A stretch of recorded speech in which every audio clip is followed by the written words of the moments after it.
presento una fruta típica de esta región de Huehuetla y sus alrededores.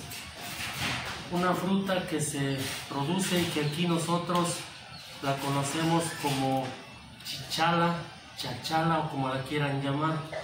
Es una fruta muy sabrosa que ustedes la pueden observar, miren. Por encima es verde, tiene de todos los tamaños, pero cuando lo abres, miren qué tan sabrosa es. Tiene un algodoncito muy blanco y es el que nosotros lo comemos y que sabe muy delicioso. Los invitamos a que vengan a Huehuetla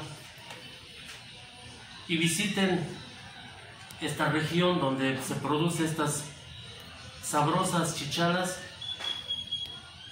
y que aquí hoy tuvimos la fortuna de compartir algunas con mis pequeños para el consumo de ellos, que son tan sabrosas.